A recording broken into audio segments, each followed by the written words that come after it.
கிறிஸ்துவை நேசிப்பவர்கள் அல்ல, கிறிஸ்துவை தன்னுடைய வாழ்வில் முதன்மையாய் நேசிப்பவர்களே அவருடைய சீடர்கள்.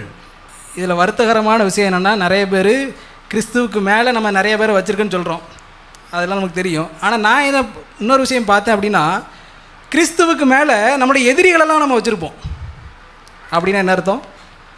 எனக்கு பிடிக்காதவங்களெல்லாம் ஆண்டவரே நீங்களே மன்னின்னு சொன்னாலும், நீங்களே மறந்து போன்னு சொன்னாலும், நீங்களே கடந்து போன்னு சொன்னாலும் அவங்கள என்னால் என்ன பண்ண முடியாது?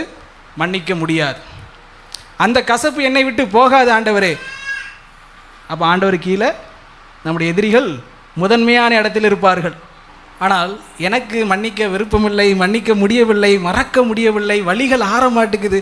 ஆனாலும் ஆண்டவரே, I love you the foremost, உம்மை நான் அதிகமாக நேசிக்கிறேன், ஸோ உமக்கு தான் நான் கீழ்ப்படிந்து ஆக வேண்டும், அவர்களை மன்னிக்கிறேன் என்று நாம் கடந்து செல்கிறோம் அல்லவா, அவர்கள் மீது அன்பு கூற முயற்சி செய்கிறோம் அல்லவா, then only we are his disciples.